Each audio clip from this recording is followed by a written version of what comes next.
it's Bonnie Southgate, hEDS Rehab here, and I am bringing you another exercise in a little series on helping sacroiliac joint pain and issues. So we are going to lie down on our backs, and if you can't get down onto the floor, you can be on your bed or anywhere else. And we're going to bring ourselves all the way down. So there's lots of things that can cause sacroiliac joint pain, and that is muscles that go all the way up into the shoulders and the ribs. So we won't look at those, but just realize that if some of these exercises that are revolving around the pelvis aren't helping, that you can do some exercises either for lower down the chain or upper, and they can have a really big influence on the sacroiliac joint. So muscularly, we don't have a muscle that crosses both sides of the pelvis, which is why we can get issues. So they can move independently, and that can cause us problems.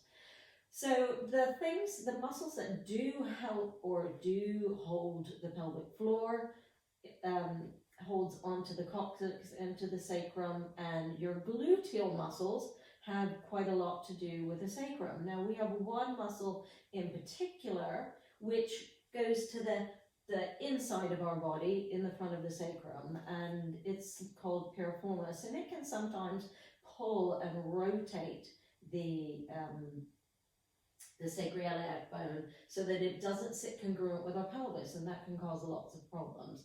So I'm going to give you a couple different ways of looking at releasing that piriformis muscle, and you can see whether or not that improves your pain. So we're going to start by taking one leg across the top of the other leg, and you only let that knee go open to as far as it's comfortable.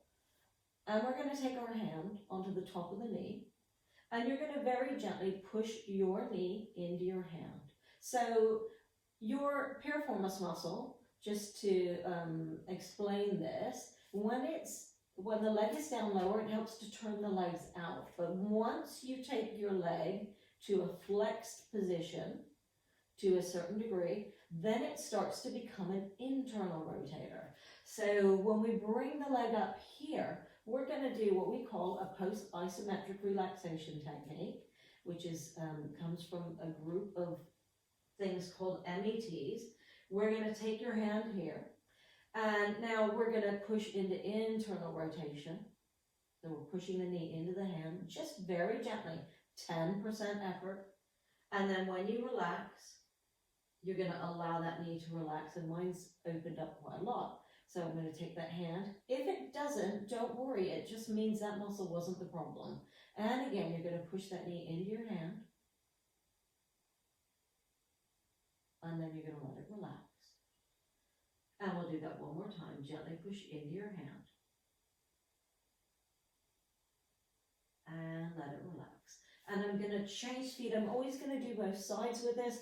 When you talk about METs and post-isometric relaxation techniques, you can't, it won't hurt you ever. If it's not the problem, it just won't do anything. So you're free to do it on both sides.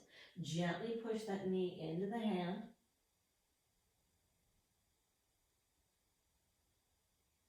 And relax. And again, gently push the knee into the hand.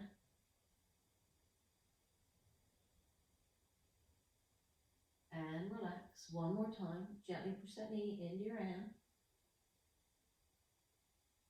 And relax. So that's one way of trying to release the piriformis muscle.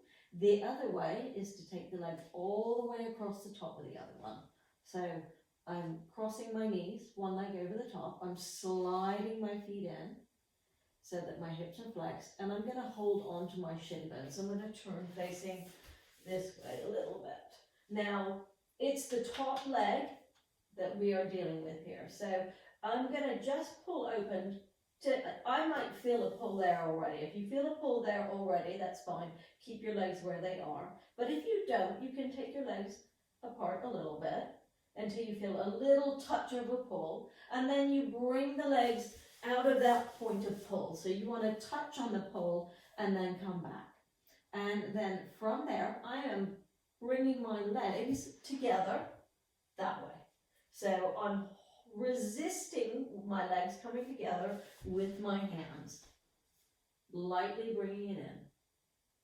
And then I'm going to relax and let it come to where I can comfortably bring my legs towards me. And again, I'm going to gently push in. And relax. Now, if you're somebody who has hip subluxations, I recommend you do the first version and not this one. So this would be, if you have a really unstable hip, this would not be your best way of doing this. And relax. And I'm going to change legs. I'm taking the other leg over the top, holding onto my legs, bringing them in. And I'm gently pushing my legs into my hands. And then relaxing. If you've got any irritation in the hip, don't do it this way. And again, push the legs into your hands. And relax. And rest. And then gently rock from side to side. Little tiny rocking. Good. Bring both knees up. Hug them in. Exercises that you can be doing to help with sacroiliac pain. Thank you for watching. It's Bonnie Southgate, hEDS Rehab.